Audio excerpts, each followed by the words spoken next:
Ada anak Ansor sama pemuda Muhammadiyah ribut soal tahlil. Ini nyampe apa enggak ke yang mati? Kata Ansornya, nyampe. Loh buktinya, karena setiap kiriman enggak pernah kembali.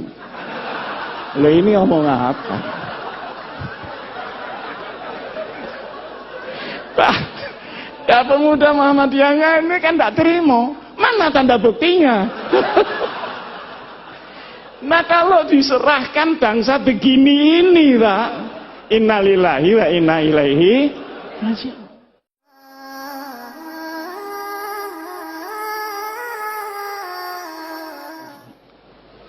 Ketika itu saya membaca tidak saya apalkan karena memang bukan mahfuzat, tapi saya masih ingat poin-poinnya. Poin yang pertama, ukhuwah bainal muslimin. Oh, kenapa ya kok enggak ukhuwah Islamiyah ya? Ternyata kalau Islamiyah itu mesti ukhuwah Pak Fakhir. Yang ruwet ini kan musliminnya. Khutbahnya waqtasimu, keluar masjid watafar. Di dalam kita wiridan, di keluar kita ganti sandal baru kan begitu. Jadi yang ruwet ini musliminnya. Di situ diterangkan untuk urusan-urusan yang furu'iyah sudahlah ma'amaluna walakum ma'malu. Untuk yang usul ini kalau ada perbedaan harus dibicarakan di antara para ulama. Jangan dibicarakan di antara di luar para ulama. Nah sekarang enggak. Ada anak Ansor sama pemuda Muhammadiyah ribut soal tahlil. Ini nyampe apa enggak ke yang mati? Kata Ansornya, nyampe. Loh buktinya, karena setiap kiriman enggak pernah kembali. Loh ini ngomong apa? Pak, ya pemuda Muhammadiyahnya ini kan enggak terima. Mana tanda buktinya? Nah kalau diserahkan bangsa begini ini Pak, innalillahi wa inna ilaihi raji'un. Nah kalau sudah sampai top dia merusak Islam, dia harus dinyatakan tegas dia berada di luar Islam. Luar biasa. Saya baru diberitahu oleh polisi dulu Pak Sim, ada orang ngaku malaikat Jibril namanya Lia Eden. Bener ya? Ada orang yang mengaku Nabi Muhammad namanya Musa. Dua-duanya ditangkap. Dimasukkan di tahanan. Ditanya oleh polisi, wahai malaikat Jibril, pernahkah ketemu Nabi Muhammad ini? Ternyata belum pernah ketemu dua orang.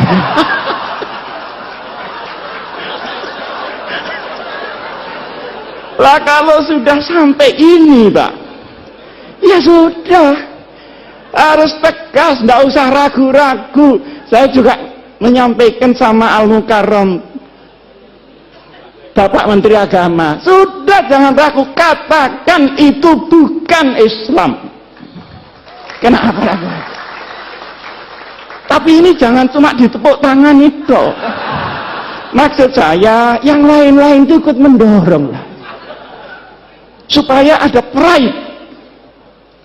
Karena yang menghadang pun juga sangat banyak. Yang kedua, ukhuwah bainal adyan. Mana yang bisa dikerjasamakan dengan luar Islam, mana yang tidak. Itu jelas sekali. Sehingga rahmatan lil alamin memang melampaui rahmatan lil muslimin. Urusan yang tidak syariah sudah, bikin kot bareng bangunan tidak apa-apa. Tapi kalau urusan yang syara, yang akidah, ya lakum dinukum, lihat itu ada tuntunannya Pak. Dan itu disusun langsung Rasulullah Shallallahu Alaihi Wasallam. Nah sekarang ini kalau benci kelewat benci, tidak membedakan mana asyaduhum adawatan atau akrobahum mawaddatan. Zimmi dan harbi disamakan. Tapi kalau sudah kadung kepingin demokrasi, tahlilan di gereja, itu kurang tempat apa bagaimana? seperti orang Kristen, nggak usah lah disuruh Jumatan, nanti sandalnya hilang.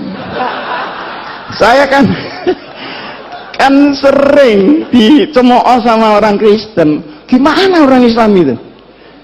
Wong ibadah kok sandalnya hilang? Ya mesti saja karena sandalnya nggak dipakai. Sampeyan sepatunya dipakai. Jadi yang hilang ya ndak sepatunya, tapi sepeda motornya yang di luar itu yang hilang. Jadi yang seperti disampaikan oleh Pak Din tadi sajalah, al-hanifiyatus samhah, itu pas sudah itu. Ini jangan diumek-umek lagi gitu maksud saya. Nah, kemudian yang menarik lagi, untuk qabilah-qabilah di luar hukum syariat dipersilahkan untuk menggunakan kebiasaannya masing-masing.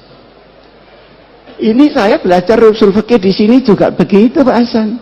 Mabhadi awaliyah itu belum mabhadi akhiriyah loh, masih mabhadi awaliyah, tetap kunci. Nah itu digawa diintil-intil tak garut lo apa-apa kunci. Bab mabhadi awaliyah. Di situ kan ada al-aqidah muhakkamah. Tapi yang muhakkamah yang bagaimana? Tentu yang tidak khilafis syar'i. Ma warada fi syar'i mutlaqan wala dhabita lahu wala fil lughah yurja'u ilal 'urf. Berarti ada status di dalam adat sepanjang dia menjadi al-'urf yang tidak muta'arif. Ini kan sangat jelas. Nah sekarang ini semua diubah, yang lunak terlalu lunak, yang keras kekerasan. Semua yang lain dirinya dibilang kafir, masuk neraka, semua masuk neraka, surganya cuma dia aja. Lu kok tidak takut masuk surga sendirian? Yang arduhat samawatu wal, gini-gini ini bagaimana? Nah, ada lagi yang kita merasa bahwa itu bukan Islam, seringkali ya, tetapi sesungguhnya itu pilar di dalam Islam, adalah kepastian hukum. Innallaha ya'murukum an tu'addul amanati ila ahliha. Tu'addul amanati ini untuk Pak Hidayat Nur Wahid, untuk politisi-politisi, supaya membawa amanat rakyat. Jangan 5 tahun sekali datang ke rakyat terus nggak tahu lagi, menunggu 5 tahun lagi. Ini yang nggak tepu, ini mesti pendaftar. Nah, kalau idza hakamtum, ingat bainan nas bukan bainal muslimin, antahkumu bil adl. Penegakan hukum ini harus sama rata, sama rasa. Nah, sekarang di Indonesia kan tidak, hukum naik susah, ke bawah kena, pajak naik sulit, turun gampang, akhirnya yang kena yang kecil-kecil. Jadi kepastian hukum. Jadi inti dari hukum adalah al-adalah. Inti daripada politik adalah al-amanah. Kalau dua ini hilang, maka hukum akan menjadi cerita dan politik akan menjadi akumulasi kekuatan saja. Subhanallah walhamdulillah.